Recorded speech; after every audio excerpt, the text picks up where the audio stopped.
आजच्या या संकल्प शिबिराच्या निमित्ताने उपस्थित असलेले तुमचे माझे महाराष्ट्राचे भाग्य विधाते माननीय शरदचंद्रजी पवार साहेब, माननीय निलेश संगलंके साहेब, शशिकांतजी शिंदे साहेब, हरीश सनसजी, रवींद्र पवारजी, ईशान्य मुंबईचे दादा पिसाळजी, श्री रावराणेजी, सगळेच व्यासपीठावरचे मान्यवर आणि 5 स्टार शिबिराचं आयोजन करणारी माझी भगिनी राखी जाधव. असं आहे की शशिकांत शिंदे म्हणत होते पक्ष अडचणीत आहे, वाटतो पक्ष काय शशिकांत लढने वाला जब आदमी सब सामने होता है ना तो कोई मुश्किल बड़ी नहीं लगती. जब हे शिबिर पाहिल्यावरती वाटतंय की काय कसली सत्ता दिसता, साला लढणारा माणूस जर ह्याच सत्तेला राखीला मी लढताना मी घाटकोपरची परिस्थिती साहेब काही सोपी नाही, पण याही परिस्थितीमध्ये सर्व दिग्गज मेहता, शहा, नाव नाही फक्त आठवण, या सगळ्यांमध्ये माझी जाधवताई उठून उभी राहते आणि सगळ्या समाजाचा पाठिंबा मिळवते.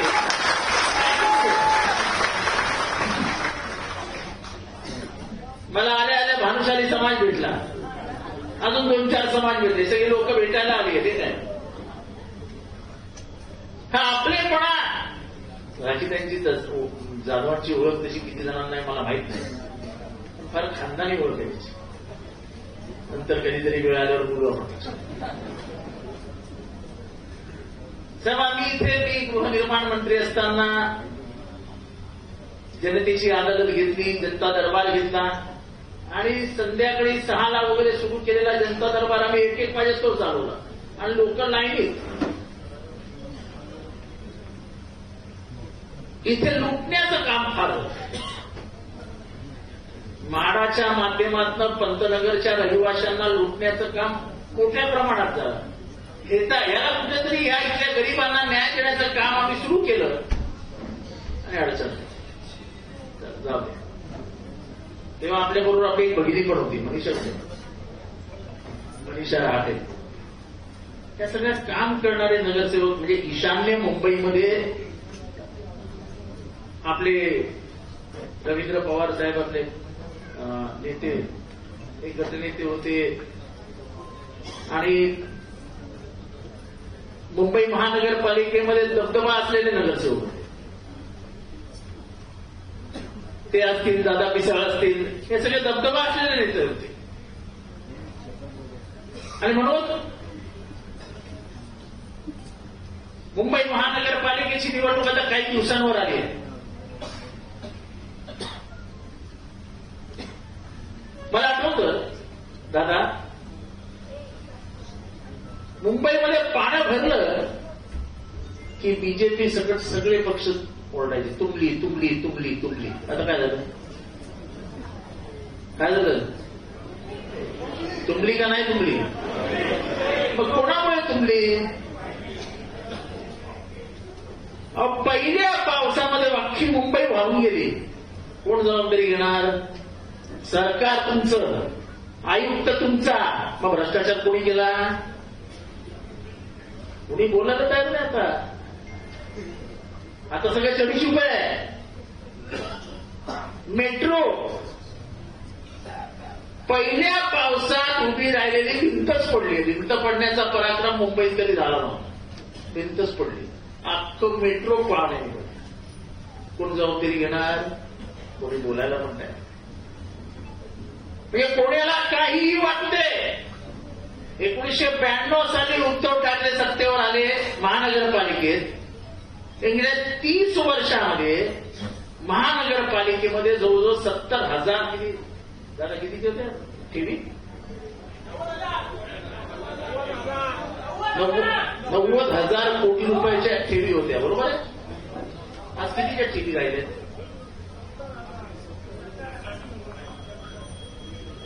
तर जे काय असेल म्हणजे अर्ध्यापेक्षा अधिक ठेवी खाऊन टाकल्या.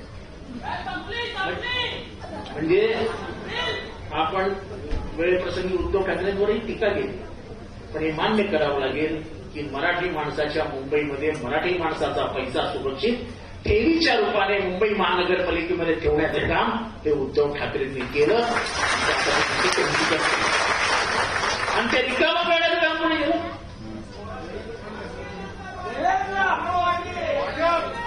आता कोस्टल रोड मुंबईचा सगळा भौगोलिक म्हणजे त्याचं जिओग्राफिकल चेंजेस करून टाकलं. म्हणजे आता मुंबई कोस्टल रोड म्हटलं की असं बरं वाटतं, मस्त समुद्र पाहत पाहत पाहत यावं असं वाटतं. संकल्पना कोणाची केलं? कोणी? उद्धव ठाकरे. त्याला क्रेडिटला धावतायत कोण? मग तुमचा काय संबंध? या मुंबईला लुटण्याचं काम भारतीय जनता पार्टीच्या माध्यमातून प्रशासकीयचं अधिकारी यांनी मिळून केलंय. आज मुंबईच्या प्रत्येक टेंडरचा रेट 10% वर आहे. म्हणजे टोटल टेंडर लुटण्याचं काम 40% चालतं, 10% हा स्ट्रेट प्रशासकीय अधिकाऱ्यांचा बलिदा आहे.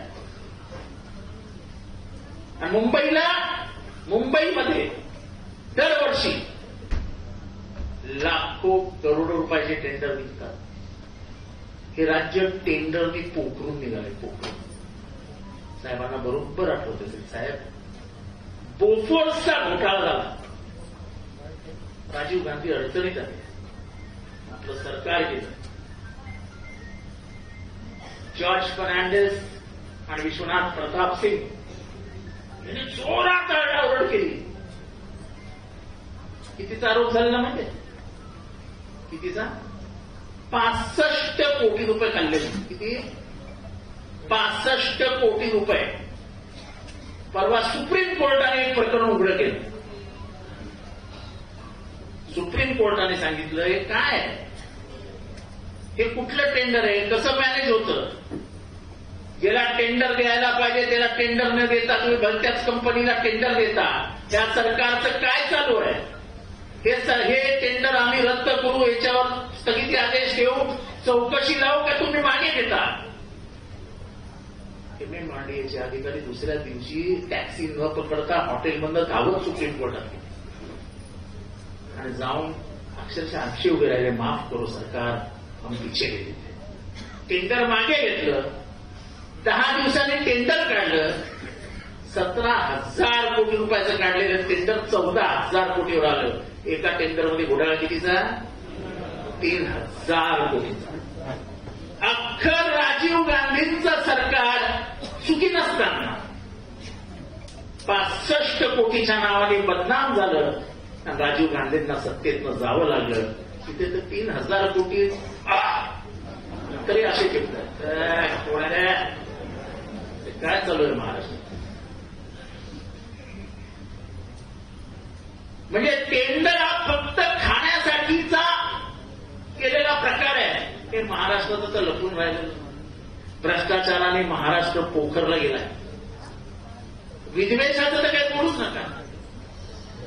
काल शनी शिंगणापूरला 114 मुस्लिम कर्मचाऱ्यांना कामावरच काढून टाकलं. का तर मुसलमान? अरे काय चालवलंय ना महाराष्ट्रात? दलितांची मारहाण वाढली आहे, महिलांवरचा अत्याचार वाढलाय. म्हणजे जे बाबासाहेबांनी बदलवण्याचा प्रयत्न केला ते परत पूर्वरत त्याच मार्गावर आणण्याचं काम हे जात्यांध शक्ती करतायत. तुम्हाला कोणाला पटतं? शनी शिंगणापूरच्या देवळातनं मुसलमान कर्मचाऱ्यांना पोटावरनं काढून टाकायचं, त्यांच्या पोटावर लाथ मारायची, हे पटतं तुम्हाला? हा भेदभाव मान्य आहे आम्हाला? अरे आम्ही फुले शाहू आंबेडकरांचे वारसदार आहोत. त्या महाराष्ट्रामध्ये आगवण्यासारख्या एका कुटुंबामध्ये एका स्त्रीला हुंड्यासाठी आत्महत्या करावी लागते. हा महाराष्ट्र माझा? काल माझ्या मतदारसंघामध्ये एका बंद खोलीमध्ये, म्हणजे खोली उघडी होती, एक बिचारी बंजारा समाजाची स्त्री, तिला काही जणांनी काम देतो असं सांगून एका बिल्डिंगमध्ये नेलं तिचा मर्डर करून टाकून दिला. काय राखीला माहिती आहे की ड्रग्स कुठल्या प्रमाणात वाढतात मुंबईमध्ये. असा एकही पानवाला नाही की ज्याच्याकडे चार्ली मिळत नाही. चार्ली म्हणजे काय मला विचारू नका, ज्यांना समजलं असेल त्यांना समजलं. मुंबईची भाषा पिऊ शेट्टी बरोबर आहे.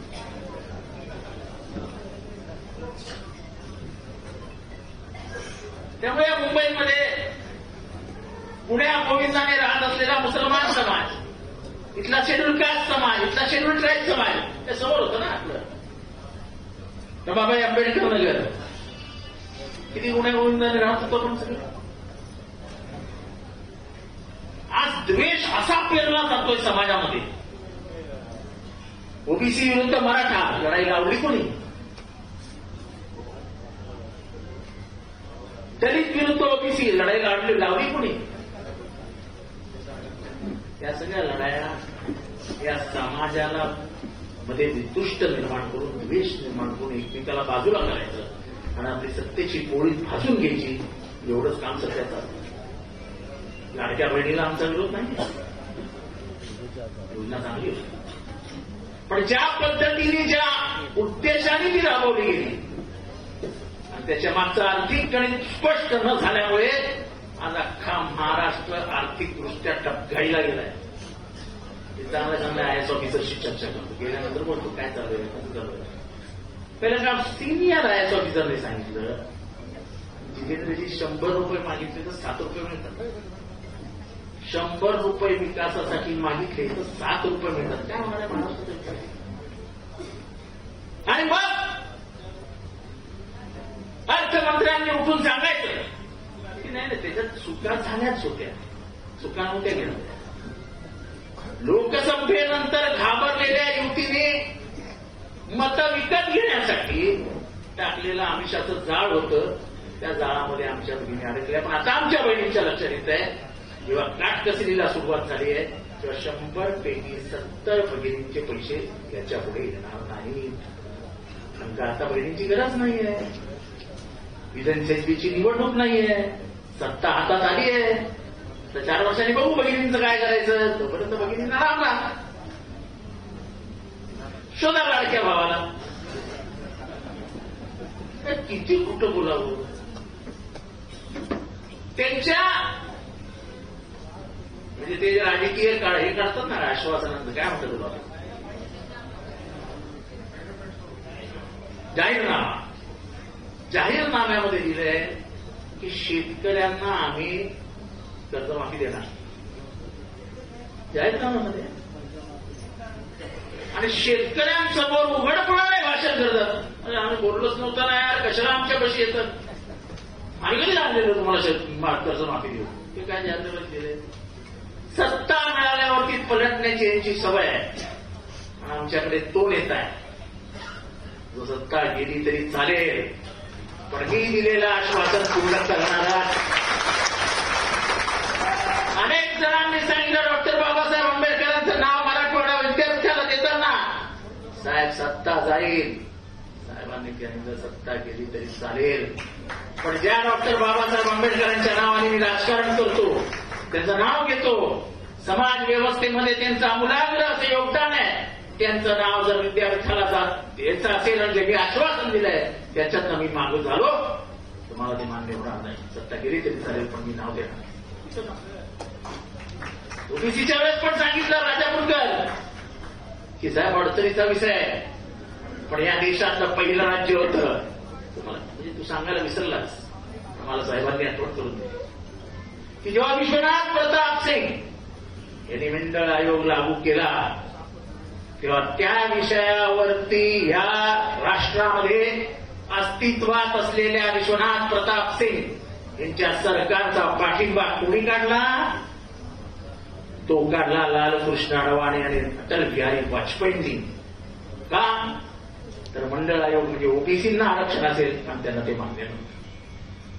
ओबीसी आमचा डीएनए आणि आमचा पीएनए सांगतात. गरज चलो आणि वैद्य बरो ही म्हण लागू होते ते कुणाचे नाही, ते सत्तेचे होते. आणि मी नेहमी सांगतो की आपण उगाच म्हणतो आम्ही ना 80% समाजकारण करतो आणि 20% राजकारण करतो, विसरून जात आहे. आता 100% राजकारण करा दिवस तसे. साहेबांना आवडणार ना नियम. 24 तास 365 दिवस जर कोणी राजकारण करत असेल आणि सत्तेत असेल तर त्या पक्षाचं नाव भारतीय जनता पार्टी. कशाचंही राजकारण म्हणजे मेलेल्या माणसाच्या टाळूवरचं लोणी खाण्याचं काम हे पाप आहे. पण ते पाप जर कोणी करत असेल तर या देशामध्ये या राज्यामध्ये सत्तेवर असलेला भारतीय जनता पक्ष करतो, हे कधीही सांगायला लाजू नये.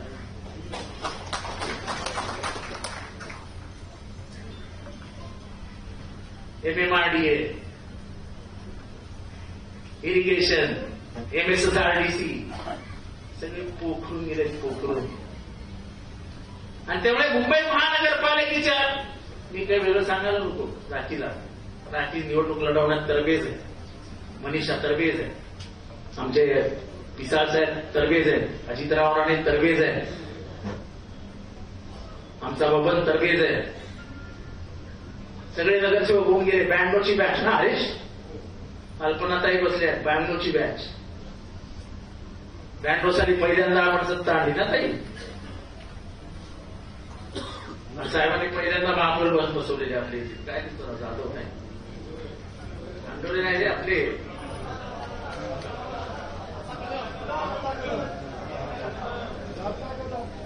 बाबूराव शेठ, किती मोठी माणसं या महाराष्ट्राला साहेबांनी दिली. मुंबईचे महापौर केले बाबूराव शेट्टे. त्यामुळे मुंबईमध्ये सत्ता काँग्रेसी खिशाला नवीन नाही. हा एकेकाळी काँग्रेसचा बालेकिल्ला होता. परिस्थिती बदलली. पण हा बालेकिल्ला जर परत मिळवायचा असेल तर धर्मनिरपेक्ष शक्तींना आपल्याला एकत्र आणावं लागेल. सत्ता नाही हे कारण देऊन कारभारकर्ते अस्वस्थ आहे हे मानायला मी तयार नाही. कार्यकर्ता अस्वस्थ असतात तर एवढ्या मोठ्या संख्येने इथे जमणार असतात, दिवसभर बसून जाणार. कार्यकर्त्यांमध्ये लढण्याची जिद्द आणि ताकद आहे आणि त्यांना लढायचं आहे. पुण्याच्या शिबिरामधला दिसणारा उत्साह हेच सांगत होता की साहेब तुम्ही आदेश द्या, आम्ही लढायला तयार आहोत.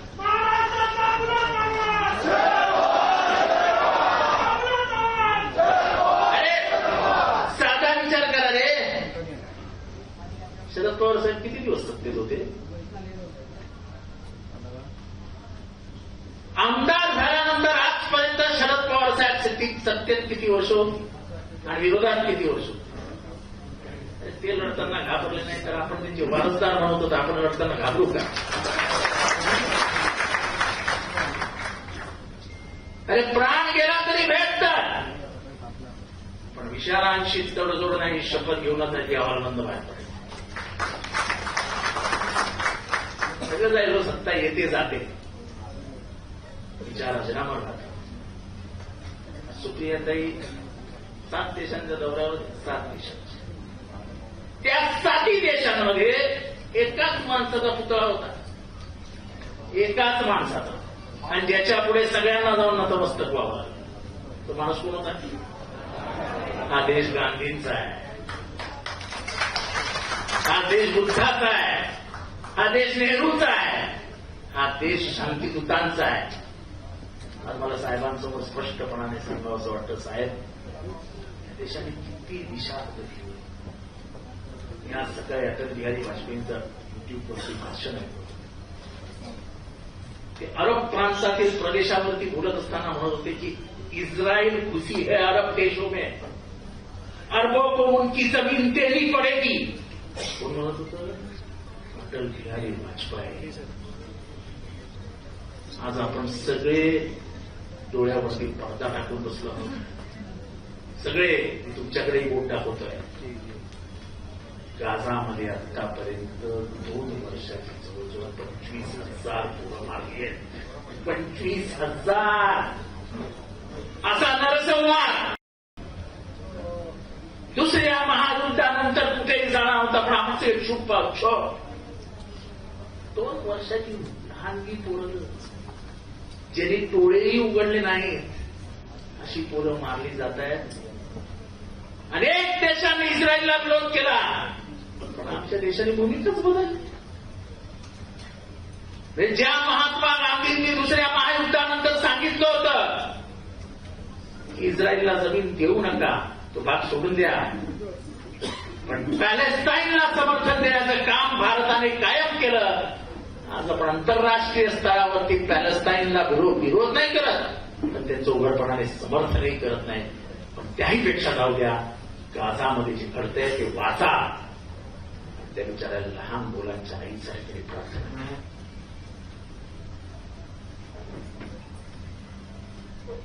गाझामध्ये जे होतंय ते माणुसकीला अपमानित करणारं, माणुसकीला शर्मेने मान खाली घालणं, त्याचं समर्थन मानव जातीला करता येणार नाही. ही भूमिका आपण मांडलीच पाहिजे. खरं यावेळेस पिठावर बोलण्याचं काम नाही. मला सहज आपण मी येतात मला सवय आहे युट्यूबवरती काय काय बघण्याचं, पण ज्या दिशेने ते युद्ध जात आहे ते फार काही या देशाला आणि राष्ट्राला आणि जगाला आशादायक आहे. त्यामुळे या सगळ्या परिस्थितीचा विचार करून द्वेषाचं राजकारण हे आपल्याला कुठे घेऊन जाणार आहे हे मुंबईकरांनी विचार केला पाहिजे. मुंबई ही तुमची आमची आई आहे. आता सध्या जाहिरात येते बघा, मुंबई मदर्स डेअरी, काय सुंदर आहे, काय सुंदर आहे. ये मुंबई सबकी आई है. मस्त आवाजात तो बोलतो, ये मुंबई सबकी आई है. होय, मुंबई माझी आई आहे. या आईने मला पोचलं, या आईने मला मोठं केलं, या आईने मला कामाला लावलं, या आईने मला शेजार धर्म शिकवला. जर तो शेजार धर्म मोडत असतील तर त्याच्या विरोधात आपल्याला उभं राहावं लागेल. जात धर्माच्या भिंती पाडून टाकावं लागेल. ही मुंबईची ओळख आहे. आणि ते तोडणाऱ्यांना सत्तेतनं बाहेर काढा. ही सत्ता ते जाती धर्माच्या भिंती उभारण्यासाठी करतायत. काय तर म्हणे साहेब ईद आहे ना, हो काय व्हर्च्युअल ईद म्हणा. अरे उद्या व्हर्च्युअल जेवायला सांगाल, अरे तेवढंच राहिलंय. तेव्हा ईद असो दिवाळी असो, हे दोन्ही सण आपले आहेत. ईदेला आपण त्यांच्या घरी जातो, दिवाळीला ते आमच्या घरी येतात. आम्ही दोघे एकच आहोत. इथला दलित असो, इथला मागासवर्गीय असो, इथला मुसलमान असो, इथला हिंदू असो, आम्ही सगळे मुंबईकर ही ओळख टिकवून आहोत. आणि हे मुंबईची ओळख मिटवायला आलेल्यांना आपल्याला धडा शिकवावा लागेल. राखी युती होईल, आघाडी होईल, जे काय होईल ते मला माहीत नाही, पण आपल्याला लढायचं आणि जोरदार लढायचं. आणि मला माहिती आहे की अजित असेल, मनीषा असेल, तुम्ही आपापल्या किल्ल्यांमध्ये मजबूत शिलेदार म्हणून बसलेले आहात. आपल्याला साहेबांना दाखवून द्यायचं आहे. नेत्यांचं काय मत असेल ते असेल, पण कार्यकर्ता वाघासारखा रांगणात झुंजायला तयार आहे.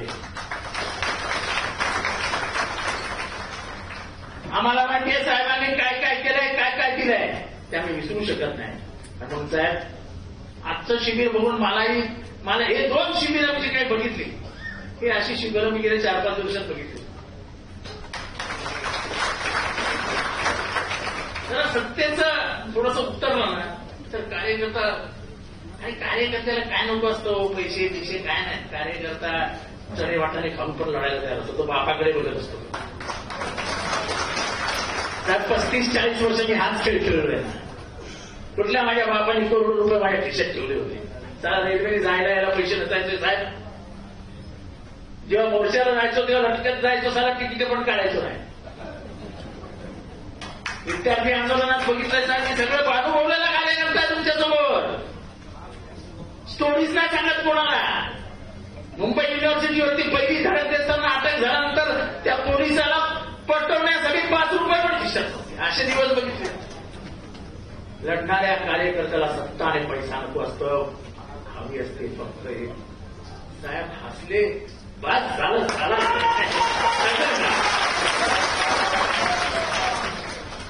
साहेब तुम्ही फक्त हसा आणि सांगायला काय बघा, मुंबईत नाही आम्ही सगळ्यांनी मिळून चमत्कार दाखवला, तसाला नाव सांगा.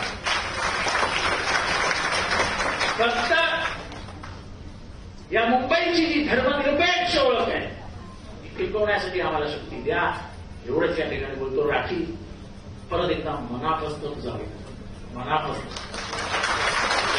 काही बोललो ते सगळं, पण हे सगळं करण्यासाठी सुद्धा कानच आहे.